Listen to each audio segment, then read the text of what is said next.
Tell me about the Cozy Boys and Cafe Boys before we wrap it up. Well, the Cafe Boy, okay, the leader of the Cafe Boys was Big. Uh, I want to say his name was Big Kurt, and Big Kurt, he lived right in front of the school. Dikey, everybody, Odell, we would all be over Big Kurt's house, and couldn't nobody whoop Big Kurt at that time. I mean, nobody. Not even. And he was a good fighter. Larry Lilly was like one of the best fighters over there, but he couldn't. I don't think he could have fought Big Kurt. Big Kurt, he ended up getting killed in Pasadena. He was fighting these dudes that had a big family, and they couldn't squabble with him, so they shot and killed him. But man, that dude had heart. He told me I was his little brother. I remember one time I was on my little Stingray bike, and I was arguing with Dikey or Simba or somebody over there, and he came out and he said, anybody bother him, I'm gonna fuck him up. And I didn't even know him. And then so the next day I came back around there again, and he was working on his car. So I just started hanging out with him. That's how I hung out with Big Odell the same way, Odie Shaw's big brother. I like to hang out with older dudes because I can relate to older dudes. And that's how I would do. And I would go hang out with Big Kurt. Big Kurt told me that he was the leader of the Cafe Boys, and he used to tell me that when I get out of elementary school, that I could be a cafe boy and I could do this. In the same way that when I recruited Herman Moncrief, when his sister brought him up to the school when he was still in elementary school, I said, well, when you get another grade up, I'll make you a crib. Like that. So it was playing it forward, I guess, if that's what you want to call it. But the Cafe Boys were down. Odie Shaw was a Cafe Boy. And but the Cafe Boys, they wasn't in direct conflict with the El Capones, but they wasn't allies either. You know, I know that. I know that Larry Lilly and them, they would be fighting.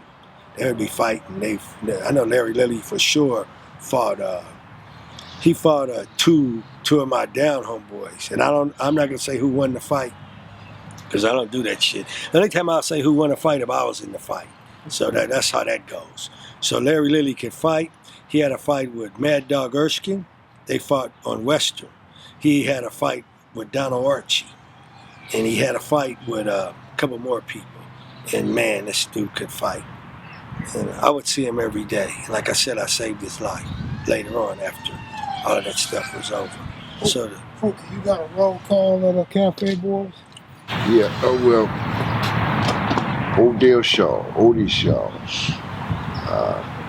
Let's see. The Potts, Dikey and Simba.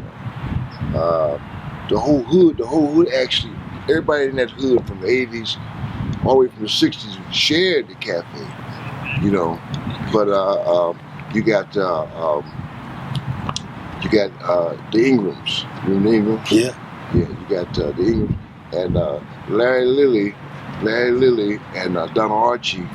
When the first squabble at Horace Mann, the first historical squabble at Horace Mann between the two neighborhoods to take over Horace Mann, who's going to run Horace Mann, who's going to run the cafe, who's going to run everything, happened with Donald Archie, Bug, Mad Dog Erskine, Cuz, and all them versus Odell Shaw, Odie Shaw, Ingram, and Larry Lilly, and all them. That fight happened because Dikey's brother Reuben had a girlfriend, and was supposed to had to put a train on her. Somebody had put a train on her. Yeah. So the next day, you know, Odell, Larry Lilly, Odie, Ingram, they all hit the corner, and Bub, Cuz, Mad Dog, all them was standing out in front of the cafe, you know, with their cars and everything. And when they hit that corner, Donald Archie wasn't there, but when they hit that corner, it was on, you know. And so on the way back, to the Bub and Bub, Cuz, Mad Dog, and all them went and got Donald Archie.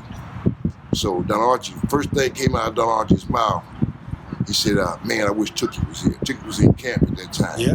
He said, I sure wish Tookie was here, like that. The next day, everybody went back down the horse, man. You know, before they got to the center, Donald Archie had a big old hatchet. He ran the big old hatchet. He ran literally all the way up on horse, man, front gate. And before he almost got him with it, with that big hatchet, before he got inside, literally got inside the horse, man. You know, but then after that, AC and Bub and everybody, both sides got together at the circle, and they fought. AC, Michael Harrison's brother, and Ingham, they went head up. And after that, it was all over. We all met at the team post. Yeah. And that next weekend, and we all, you know. Yeah, squashed it. We squashed everything. Yeah. And we all became West Side Crips. Yeah.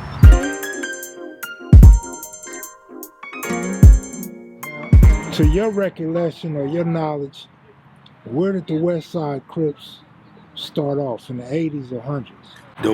The name West Side, it came out of the Capones. The Capones started on the West Side. And when Took, Big Bob, Big Baycock, they all came up with that name, you know, West Side. They put the West Side on it.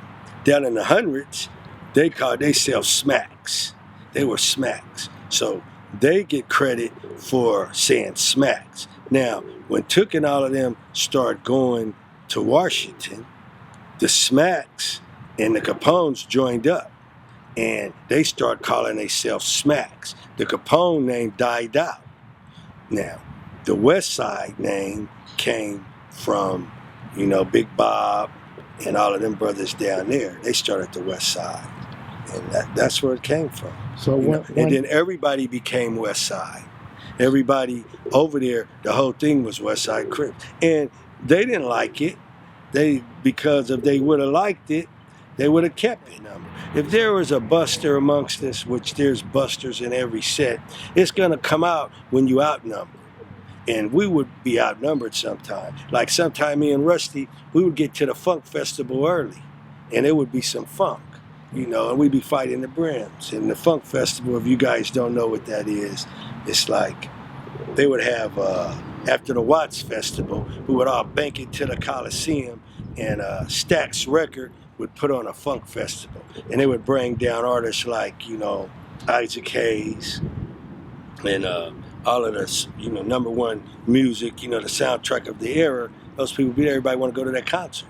So every gang in LA would be there. So me and Rusty, we would bank up in there with Ace Deuces on. Pookie would bank up in there, and we would get down. Now you got to keep in mind the Brim started way before us, so we basically fighting, you know, men. And sometimes the men win. You know, it's just like Elgin said. Sometimes, you know, they would have the advantage, but it wasn't nobody getting shot.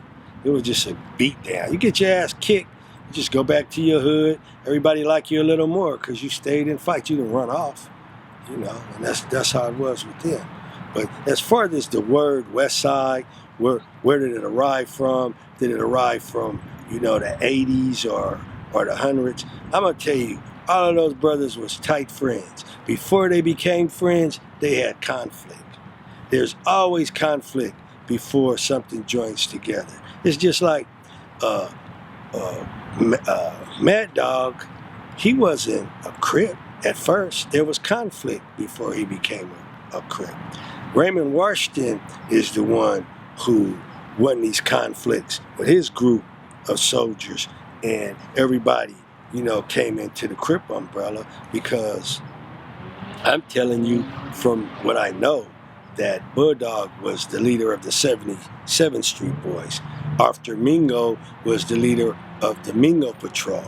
You know, we had Broadway. They say, oh, it was Broadway, it was this and it was that. Man, it was a bunch of different named sets over there. We had Broadway Brims. We would go down Broadway gang fighting, walking at night. Me and Pookie, we would be walking down Vermont fighting. We had Triple C's that came out of somewhere, and they had Hoovers come out of somewhere. But everybody said, well, where did the Hoovers start? Did the Hoovers start on 7-4, or did it start, you know, down here in the 7?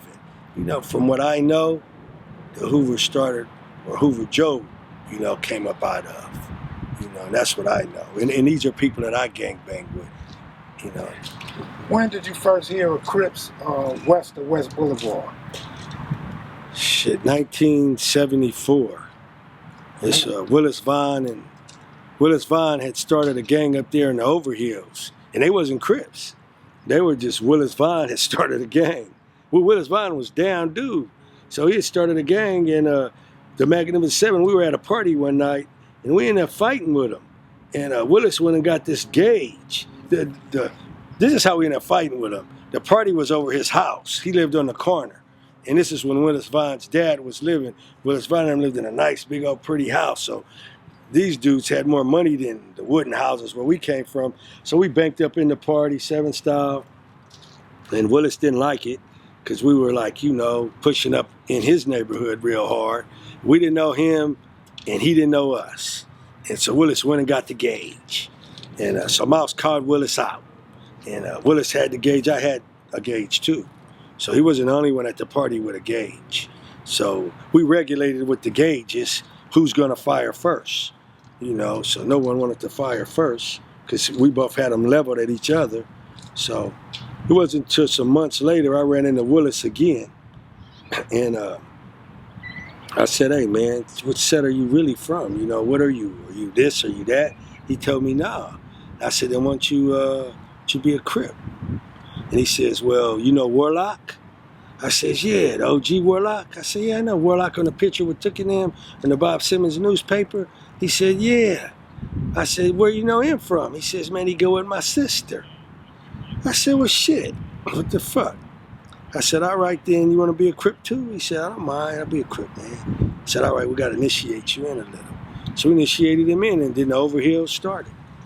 It was Overhills. We'd be up at Crenshaw. Then Warlock and his sister broke up, and I started going with his sister. Did you know Squally D? Yeah, I knew Squally David. See, a lot of people, they don't know Squally's roots, but I know Squally's roots. Squally was my friend, and like I said, I meet people through conflict. So I met Squally. I had to rough him up a little, but it was nothing real bad. I knew Squally's brother. He was my friend. Squally lived on the corner house. We used to be in his backyard. I'd be testing my gauge back there. I met Squally early. Squally was a hustler. And Squally come from Tootie Weiss in there. I don't know Tootie Weiss, but I tell you one thing, Tootie Weiss, his name was the #1 hustler when I was a kid. He was like the Munson of gangbanging to the hustlers of hustlers. So that's the difference, you know, that's the contrast. The bottom line is that's Squally's family. You know, so Squally, he always kept himself sharp because he had uncles and brothers, I guess, that showed him this. So he had more street sense and the hustling sense. He came into that way before I came into it. The last time me and Squally was together, we was in this black Camaro. And we was going about 100 down Crenshaw. And I asked Squally, could it go any faster? I didn't want him to know that I was scared to death, you know. And so I looked over at Squally, real calm and cool and collective. And I said, could it go any faster? And that's when Squally kind of like eased up off of the accelerator. And he said, damn, I got a madman in the car. And me and Squally had the prettiest girl, man. He had busted this girl everybody was trying to get. And Squally said, I want to introduce you to my old lady. And I says, all right. He says, now don't be shy. Man, there he had Susan Dunn. You're still alive, Susan Dunn. I said, my props to you. You used to be the finest homegirl. You know, and that Squally had her. Susan Dunn was so fucking fine that when she would walk into the party, I don't care how gangstered out I was or who I was with, my heart would go boom, boom like a drum. I'd be like, damn, there goes Susan Dunn. So anyway, Squally had knocked her. Did you know Still Bill? Yeah, Still Bill. Let me tell you my story about Still Bill. Called him Billy. See, he was an educator. His father was a school teacher. And he was best friends with my cousin Todd. So as I was recruiting my cousins and them on 2nd Avenue, we lived around the corner from Big Swig. So the alley just separated the houses. So I'd be in the backyard. I done already got in arguments with Swig and them. So my cousins know that I'm down. They know Swig could kick my ass because he's way older than me, but I argue with him. So they were like, damn, Cute's arguing with Swig.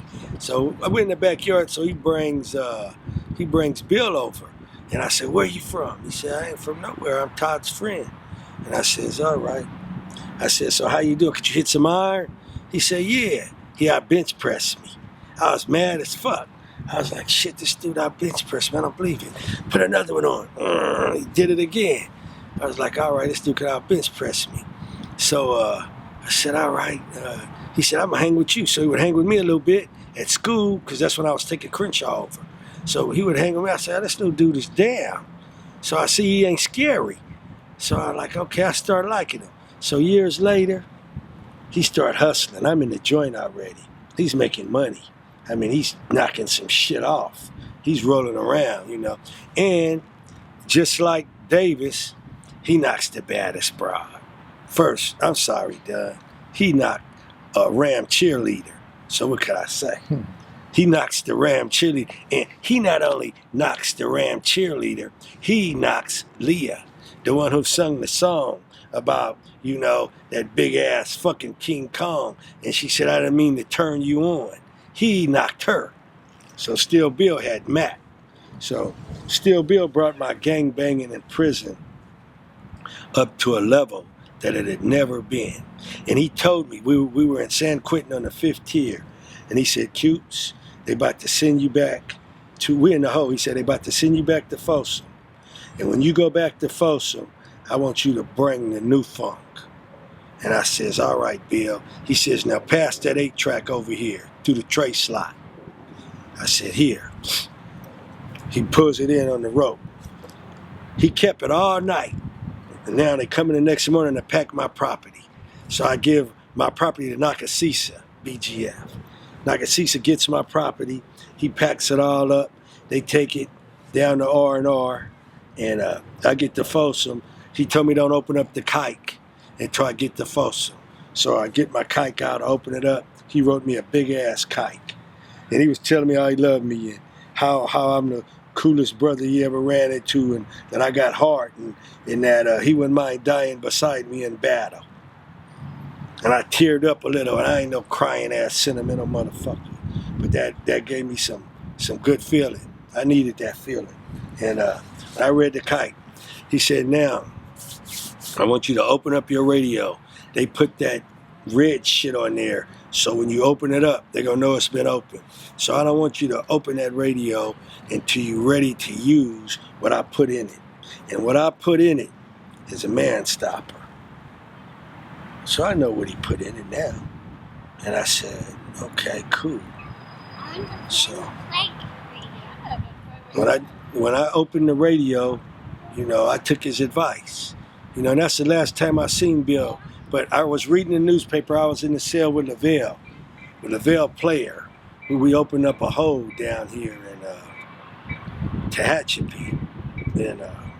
And we're looking at the news, and we see that they called him the West Side Bandit, and that they had locked him up, you know, and gave him a lot of time in the fads. Yeah. So you know, I don't know where my friend is at. Got out recently. Okay. He gonna have nothing but mad love for me.